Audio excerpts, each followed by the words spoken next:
Yeah. I'm gonna just cut straight to the chase.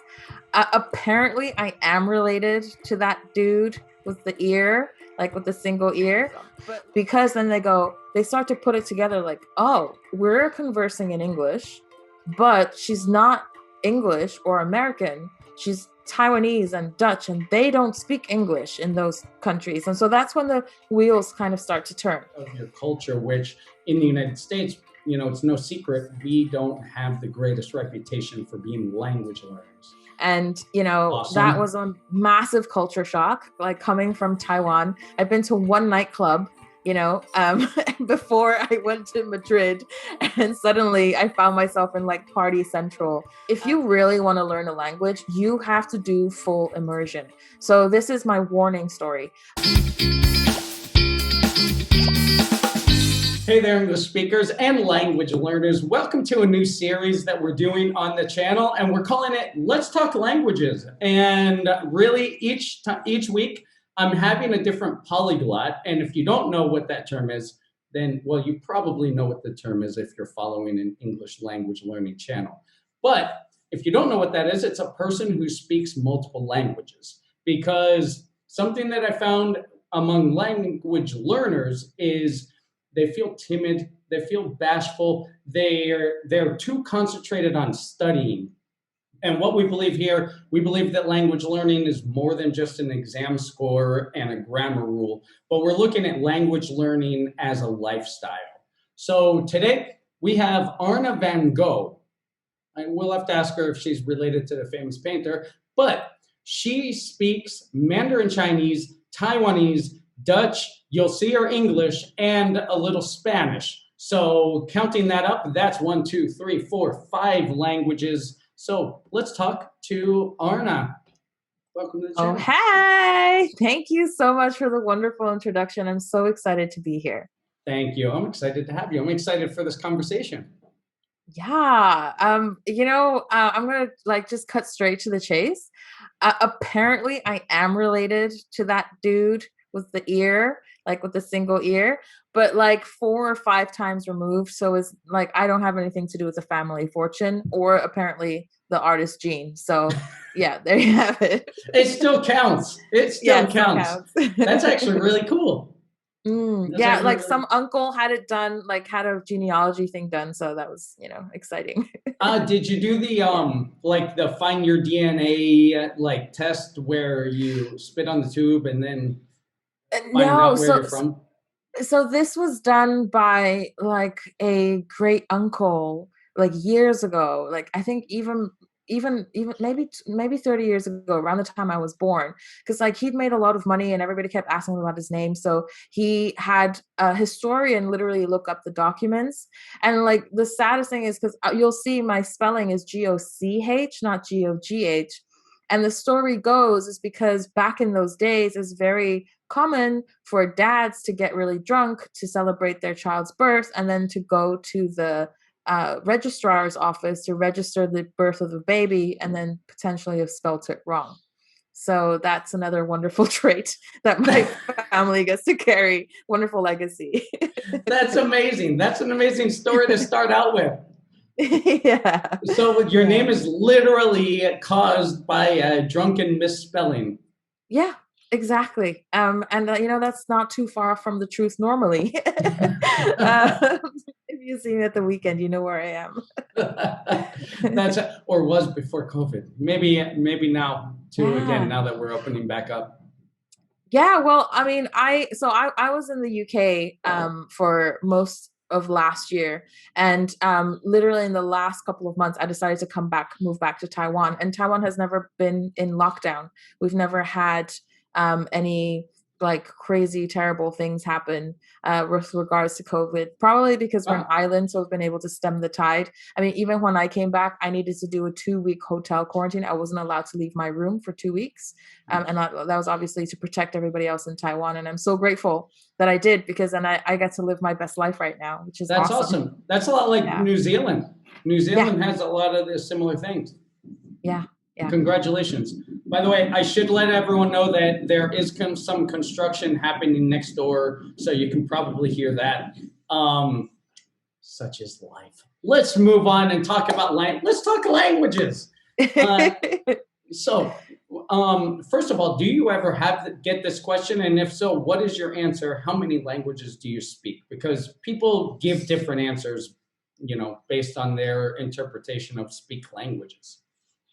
That's a very good question. And I think I can't answer that question without talking about the way that I look, right? So I am very racially ambiguous, they call it, right? And what that means is you can't tell where I'm from just by looking at me. I've had literally everything under the sun. I've been called Indian. I've been called Middle Eastern. I've been called Arabic. I've been called Chinese. I've been called Icelandic. I've been called Inuit, and my favorite is Hawaiian. Right. So when you're You do so look a little racially, Hawaiian. yeah, right. I could totally like put a flower in my hair. I'm done. Like just hula my way out. Um, but I think that that's a really important caveat when people ask me that question, and so often I don't often get asked that question until people find out my nationalities, like two of them, because then they start to put it together, like, oh, we're conversing in English, but she's not English or American. She's Taiwanese and Dutch, and they don't speak English in those countries, and so that's when the wheels kind of start to turn. Um, a lot of people are surprised to find out that Taiwan has more than one spoken language. Obviously, we have Chinese or Mandarin, we have Taiwanese, we also have Aboriginal languages. Hakka is one of the biggest ones. A lot of us speak many different languages because we're kind of in this wonderful part of Asia where we, talk to or like cross borders with Japan and South Korea. So, we're a multilingual society, and the same with Holland, right? In Holland, like we share borders with Belgium, with Luxembourg, with Germany. Um, the English Channel. We're literally straddling the English Channel. So people from both of my countries grew up speaking many languages, and so I think it was only natural that I would kind of follow suit, purely by association. And I have to say, you know how you post on Facebook, how did she do it, right? I didn't do it. It just happened to me, right? I learned languages because it happened to me. And I don't know if that's very common That's an in your line of interesting work. way to say it. Like it just happened to me. That's true. Being half Dutch, half Taiwanese, plus you get all of the influence of other countries.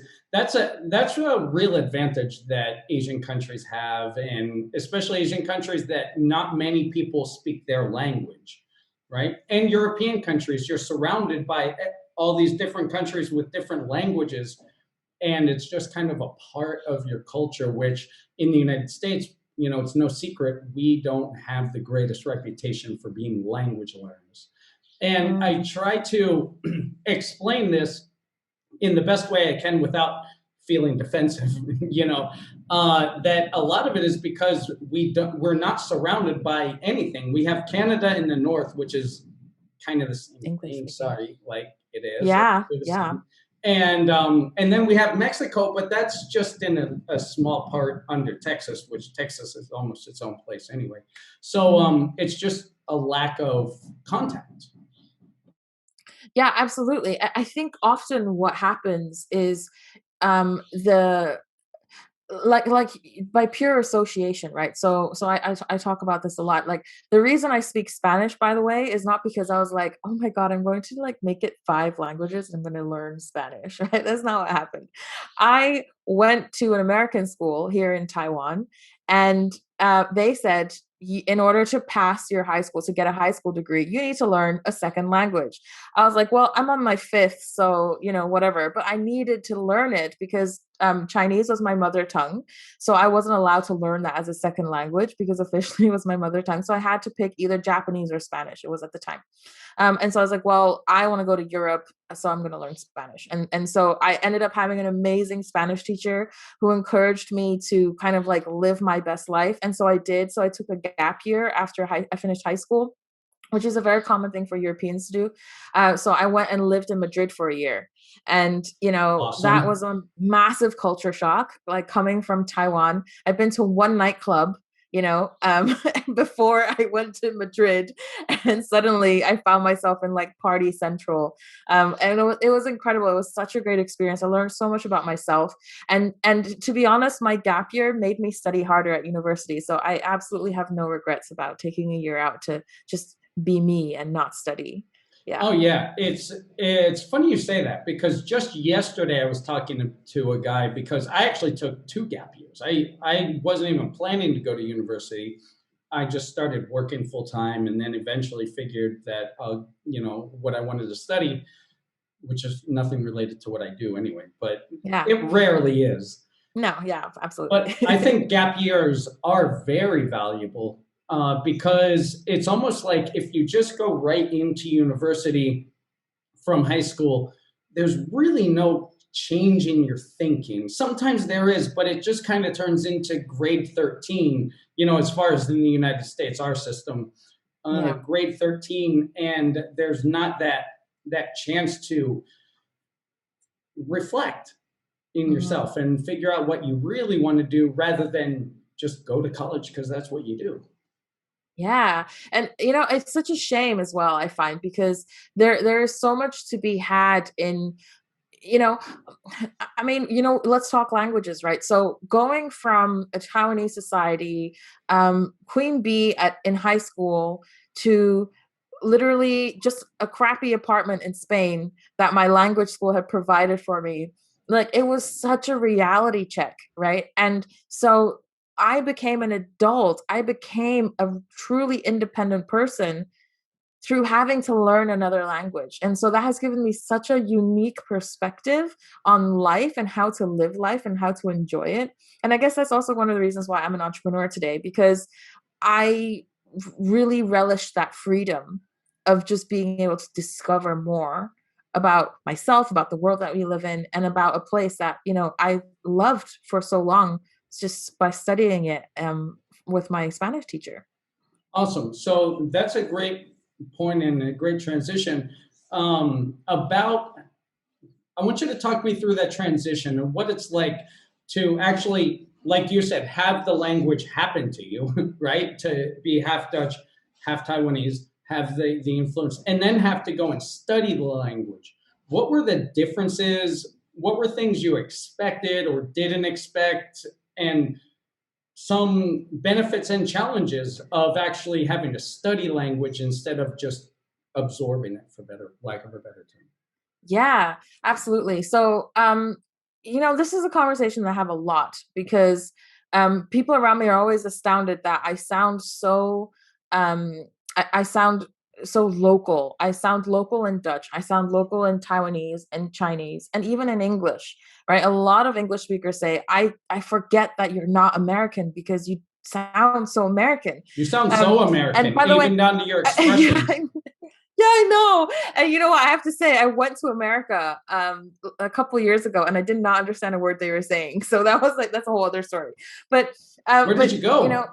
I went to Miami, and I just didn't understand. Like, I was like, why are you guys all They probably mumbling? weren't Like, I just don't speaking understand. English. That's why. No, no, I speak Spanish. Like, I got those. No, but learning Spanish was actually really fun. And I like, people are going to hate me for saying this because I spoke Dutch, because I spoke Chinese. Like, I could find words, I could find a connection with the Spanish language because of the multiple languages that I already spoke. And I actually found that a lot of words connect between Dutch and French and Spanish. And so it made it a lot easier for me to actually learn those languages. I think also, if you really want to learn a language, you have to do full immersion. So this is my warning story. I was in Spain for a year. The first 6 months, I hung out with a German girl, a Swedish guy, a Danish guy, an American guy. So the five of us were like, like a group of friends, and we hung out, and it was really great. But we never spoke any Spanish. So we never learned any Spanish. And it wasn't until a couple of them left and I was like, oh no, now I actually have to fend for myself in this Spanish world, that I actually started to learn Spanish. And so, word to the Out of wise, really, necessity. yeah, exactly. You only do it out of necessity. I had to because my internship stopped. I was doing a marketing internship and then it stopped. So then I had to work at a bar. And so suddenly, instead of like correcting English for grammar, I was trying to understand what a guy meant when he said Guinness, Guinness. And it was, like terrible Spanish accent trying to say Guinness. And so when you are forced to do those things, you learn a heck of a lot quicker. I even got to the point where I was dreaming in Spanish. So that's when I That's knew, awesome. like, I know now that I can properly speak this language, right? And so kind of having gone through that process just made me realize, well, it's important then, therefore, that I call my oma, my grandmother, once a week in Holland, because I need to keep speaking Dutch somehow, even though I'm living in Spain, even though I'm living in England. And technology in this day and age has made it so much cheaper, right? Like I buy Skype credit once every 3 months and I pay $10 or something to call my grandmother for 20 minutes a week. Like it's so worth it. It's so worth it. Do you call And, her on and, her and that, local phone? Why not use Zoom? yeah, because it's my grandmother. She's 92. Yeah, I She guess. doesn't have Zoom. Like she does not have She doesn't Zoom. have Zoom. That's true. That's true. Yeah. Yeah. So it's like I have Skype credit and I just call her on her phone. Yeah. That's awesome. Yeah. So you said something interesting, like, and it's something that's very prevalent. If you don't use it, you lose it, essentially, Yeah. right? And that's so true in language, and you lose it so quickly. Funny you say that about dreaming, because I remember my first Spanish dream, and I spoke a little Korean too because I used to live there. I actually remember my first Korean dream too, but Yeah. but my Spanish dream, I used to dream in Spanish, I don't want to say regularly, but enough where it was like it felt comfortable and it felt good. It's been a while because my even though I live here, my work is all in English, right? Obviously. Mm. My research for my work is all in English. Although I've been, by the way, a tip if you want to stay fresh in a language is to all the listeners. One thing that I do is research. I do a lot of business research, trying to grow business, trying to get in the business mindset, things that I'm familiar with. I just listen to that in Spanish. So that way I'm like listening to the content. I'm intent on listening to the content, but it's also listening to it in the foreign language. That's helping a lot. Just a power tip there. But it's so amazing how quickly you lose it. And it's very important to have it to stay a part of you, to stay relevant in your mind. Mm. So how was the learning Spanish process for you? Like, did you learn when you went to Spain? Was that your first kind of learning experience? No, I mean, yes, but it wasn't my first class taking experience. Yeah, okay. so, Okay, I get you.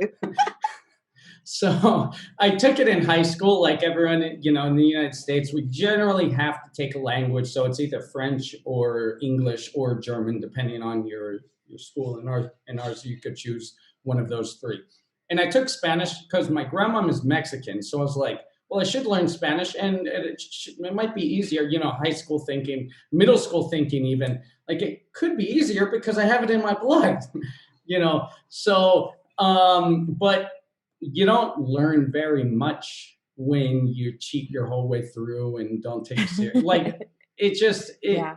it wasn't real, and that's I think Mm. that's kind of why I do what I do, because language learning is more than just a grammar rule, vocabulary match, and an exam score. It has to become real, like a lifestyle. Exactly, and so I really learned the same way you said. I came here. I I didn't have any friends here in the city. I needed to make friends. I needed to look for a job. I needed to just be sociable. I'm introverted by nature. So I had to like push myself out of my comfort zone, which is a fantastic exercise because I met people. I lived a life that like I kind of wouldn't now because I'm in my comfort zone again. Mm. But I became sociable. I learned incredibly fast and because I needed to, kind of like you Yeah. said, put yourself in uncomfortable situations. So you have to learn the language and find a way to do that for you. Yeah, absolutely. Absolutely. It's so key. And like Tony Robbins always says, if you're not growing, you're dying. So Yeah. take that to heart.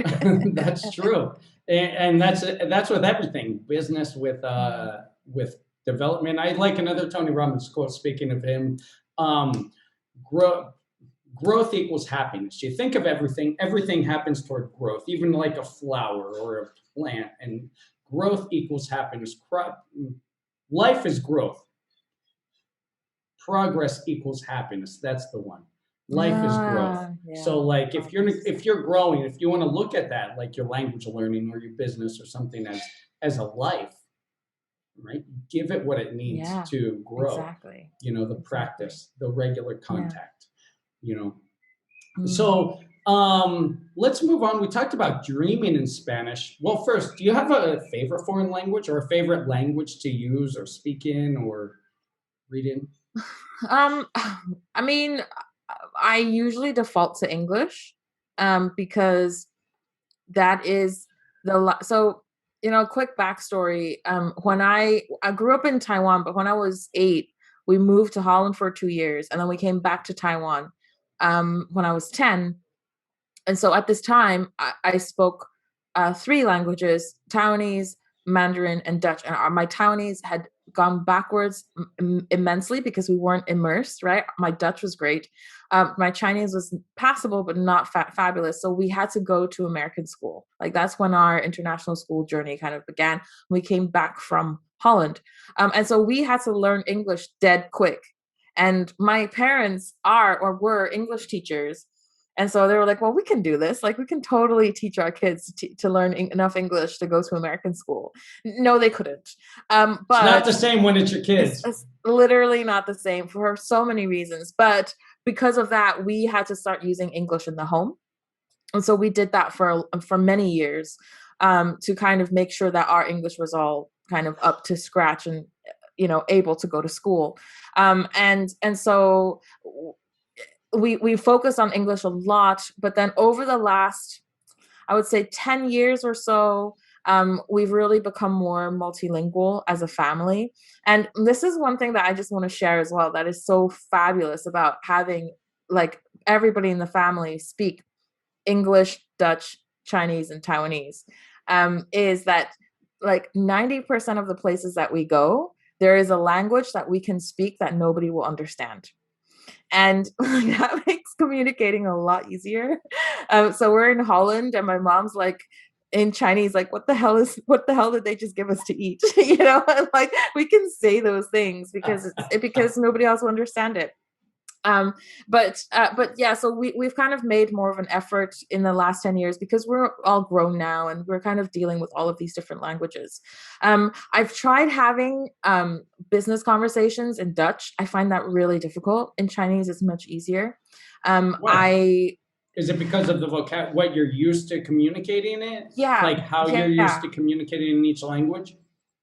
Yeah, so in Holland, I'm used to just doing daily life things like going to the shops and helping my grandma pay her power bill and things like that. So those things I can do. Travel, I can talk travel a lot because everybody in Holland wants to know where I've been and all these things. But then, like, when it comes to like, oh, I'm a business coach, I will literally just say ik ben een business coach. Like, I literally won't translate it. And I have to say here, I blame the Dutch language for this because Dutch people really love using English words. They don't even bother translating anymore. So you can literally have a conversation with a Dutch person where they will speak English 50% of the time, so you'll understand them. So that's just another top trick for That's Dutch people. nice. That's Yeah. nice. Yeah, I felt kind of a similar thing when I could speak Korean. Learning Korean felt a lot cooler than learning Spanish, just because not Yeah. many people do it, and it Mm. felt like, whereas like in Spanish, it's you know you say like telefono, like Yeah. you kind of know what that is. You can put your pieces together, um, Yeah. but when you say like 中华, it's like Yeah. what is it? 电话in Yeah. Chinese. It's Oh nice. That's right. Yeah, yeah, yeah. yeah. Yeah. I mean, it's Now that I'm totally thinking that, different. I'm like, was that? And Korean people, I'm sorry, it's been a long time, but I think Yeah, but I think that's another kind of brilliance of it. Like, I'm sure that if you went now and spent 2 weeks in Korea or South Korea or wherever, you'd be fine. like you would pick it back up. And I have that with my Spanish because my Spanish took a backseat after I left Spain and I didn't use it very much. But you know, like you, like occasionally I'll like watch a Spanish movie or like I'll listen to something somewhere and kind of start to pick things back up. And today I had a full-fledged conversation in Spanish with a Spanish teacher at school, at the American school, because I work there some days. Um, and I was like, I didn't know I had it in me. Like, this is awesome. This is great. Yeah. Yeah, Yeah. that's awesome. Yeah, that's so true. And that's another thing for any language learners listening too. Like, you don't have to get discouraged. I worked this hard, I feel that, or I hear that sometimes, I work so hard and now I'm losing it. Dude, you get it back so quick. Mm, And sometimes better than where you left off. Sometimes the break is good because it gives you yeah. time to think. Like all those verbs. Yeah, and the conjugations, all the conjugations. What about thinking? We talked about dreaming. Like with so many languages being a part of you, like what do you generally think in, and what's that process like? Oof. I compartmentalize a lot in my life. And I think that when you grow up between or in two cultures, um, two different parenting styles, and you live all over the world. There was actually a time in my life not so long ago that I lived on 3 continents in 2 years in 4 countries. So love that kind of nomad lifestyle. That's why I love running my own business. But like I've learned to compartmentalize really, really well. So what that means is when I'm thinking about things in Taiwan, even in England, I will think about them in Chinese. And what's really interesting is that like for example, I'm at the supermarket and I'm just browsing. I have my list, so I'm looking for things. And this was in England, this was 6 months ago. And I was like, I was browsing, I was thinking in Chinese because I was thinking about home, like, oh, should I go home? Like, what would it look like? All this stuff. And then I looked at my list and I was at the checkout. I was like, oh, and then I swore in Chinese because I was thinking in Chinese. So automatically this like Chinese words come out. And it was a good thing too, because it was a really bad word and nobody understood me. So it was fine. But this happens actually a lot. And I find that really interesting because like my default is usually English. And that's okay, but when it comes to those deep emotions, I feel them in different languages. And it also depends on what kind of emotions. Like my really aggressive emotions, they come out in Dutch for some reason. And like my kind of like more like oh whatever like hippy dippy side comes out in Spanish, so I start like using Spanish swear words. And then like my very straight lacedness, like I can see you laughing. My straight lacedness like really comes out in my Chinese.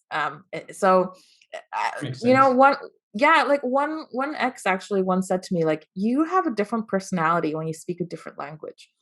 Um, and he's not wrong. Like he had it right on the ball. Like I become a different person, and that has so much to do with the culture, how that socialized me. I'm a lot more confident in Spanish because that's when I really learned to become myself and become an independent person. Whereas like in Chinese, I'm like, hi, ni hao, xie xie. I suddenly become so quiet and I like very girly, which I'm not. And it's very interesting to just observe the different parts of myself, and that also makes it interesting, I think. That's awesome. Yeah, that's something that I tell my clients. That's something that kind of I press on this channel and with everyone that I teach is like communication. Language is a window into a culture, So if you can build that connection, so it's not just memorizing vocabularies, but you can build a connection with something. I'm more confident in Spanish too because I had a similar thing. Like I came here and like I said, I had to be Yeah. pushed out into the culture and to make Yeah. friends. Are And you same, funnier in Spanish? I guess that depends on who you ask. Yeah. Fair enough. Fair enough. I think so because I'm more blunt in Spanish. I learned how to be blunt and honest from my Spanish personality. I call it different personalities too. Yeah. We can have different personalities, and that's what I tell people, that like learning a new language, when you really learn it, it's an opportunity. It's an opportunity to become a new you. And Yeah. if you were afraid before, you were timid, you're like shy, you're too outgoing and you don't want to be, or whatever. This is an open canvas. Learning a new Mm, language, whether it's English or absolutely. whatever, even from now, if anyone's listening and you can hear our conversation because you've learned English, like starting now, it's an opportunity to build new connections. And I had the same thing in Korean too. I was a lot more shy because in The the culture. culture, yeah, it's always like somebody else first, some putting Mm, someone else higher, and the hierarchy, right? yeah. So like it was a lot of bowing, is it? Like And oppa. Yeah. Yeah. Yeah. another thing, yeah, the body language is connected with the language. So like I'll say So like much. 감사합니다. Like my body just kind of does it anyway. I could say it Yeah. without bowing, but it doesn't feel right. It feels like something's Yeah, missing. so true, so true. And like you must know this so well. Like the Asian nod, like I like shit, like how like, like you just like I just do it. And like It's and almost like a sometimes swoop. yeah, like it's not really a nod.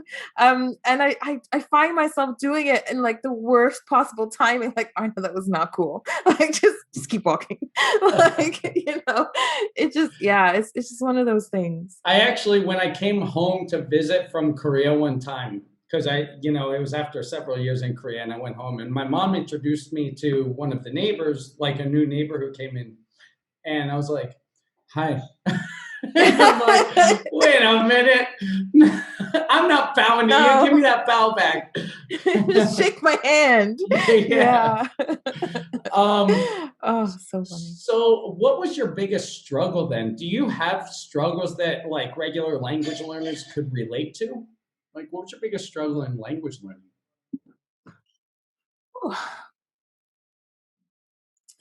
Um, I would say something that I struggle with today is the consistency. And and it's ironic because like I'm inconsistent with keeping up with my languages, and I'm inconsistent with going to the gym. I'm inconsistent with drinking enough water, blah blah blah, right? The list goes on and on and on, right? How you do one thing is how you do everything. Like, that's another great Tony Robbins quote. um and so if I could encourage you to do anything, it's like, if you're learning a new language, always have a book on the go. Like, always be reading a book or always be watching a TV show. Like, Netflix is a freaking gold mine in this day and age. There are so many good shows from so many different countries. There's really good Mexican TV. There's really good Korean dramas. Obviously, everybody's freaking out over K-pop, you know. Even those like slightly lesser known languages, even those slightly less visible languages like Afrikaans. Like, I don't know if you've watched How to Ruin a Wedding, the Christmas edition. Oh my God. It's like the best 4 hours that you're going to spend on Netflix, because it is hilarious. It's a little bit saucy, and it's so funny. And it's like good funny, like not just crappy, but good funny, because it's like South African humor. It's great.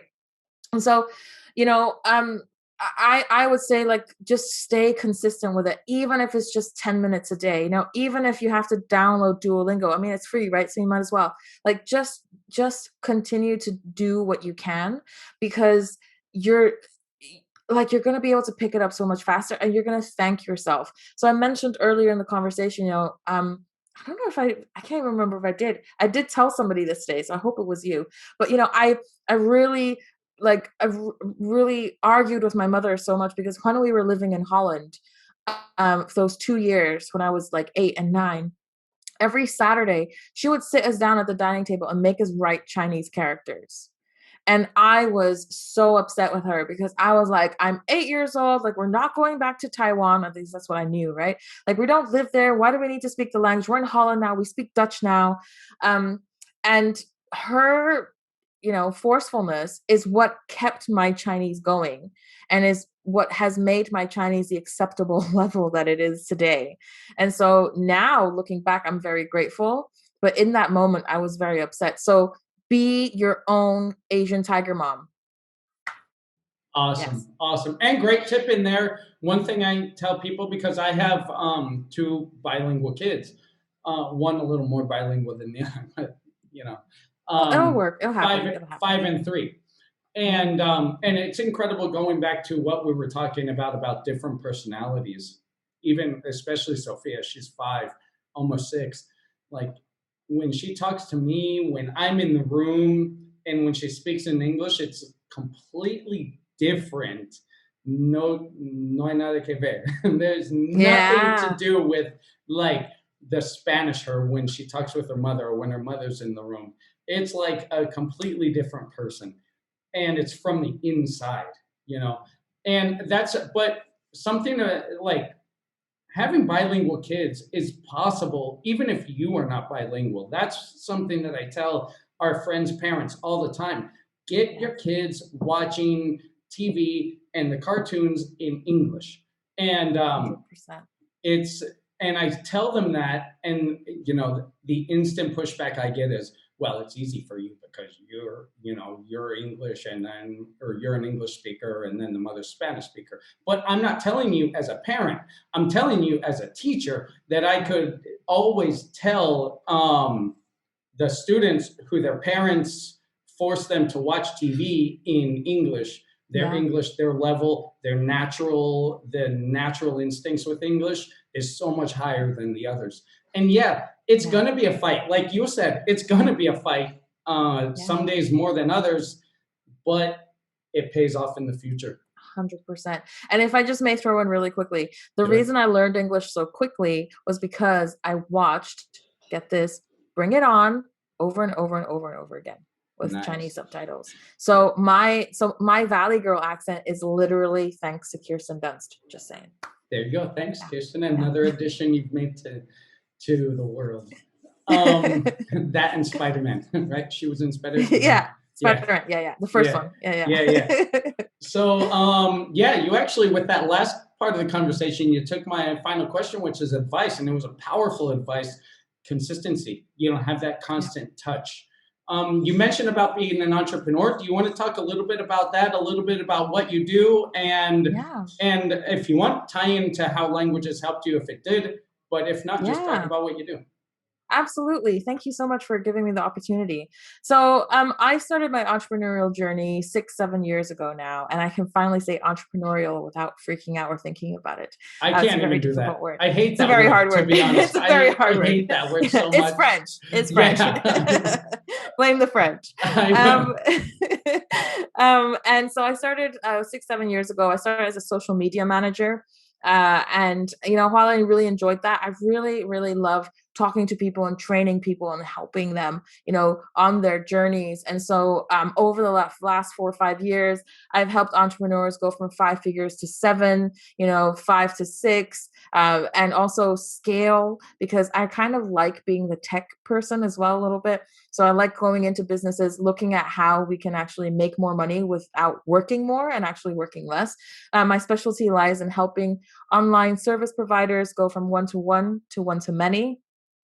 So that includes like looking at your business, putting in systems and processes, and obviously, yay, making more cash while doing it. So for me, the joy that lies in kind of helping people is kind of wide ranging. I have clients that I speak Chinese to. I have clients that have an Asian background, and so therefore actually have hired me because they know that I'm going to understand their limiting beliefs so much more. And the cultural aspect of that is so important here. I can actually relate to the millions of Americans that seem to be wanting an online coach right now because I literally speak their language. I literally sound like them, right? So I don't have to be American to understand them. And Jesse, the first thing I said to you as well when we met a couple of days ago was, I know who Bill Nye the Science Guy is because I want you to know know how American I truly am at the core, right?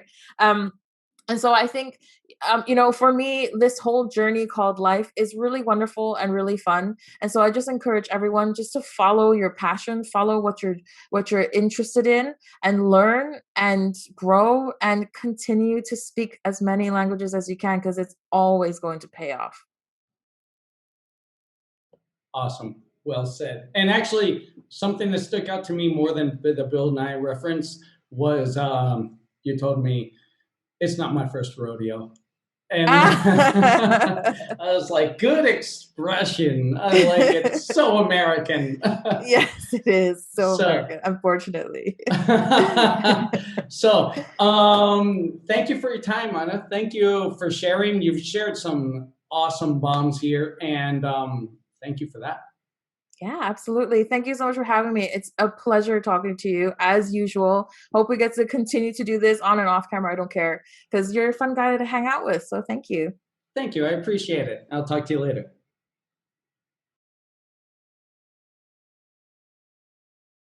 Ask you I'm going to Pronunciation, restart. Yes. Arna Van Gogh. Arna Van Goch. And Yeah. let's do this again. This is the problem of not going live, even though I'm Yeah. pretending that I'm going live. When I Yeah. go live, I never have these issues. I just go right into it, you Just know? go. Do Okay. you want to clap? Okay. Okay, okay. Yeah. Hey there, So, go ahead. okay, okay. We are This fucking can, professional. this can go in the bloopers.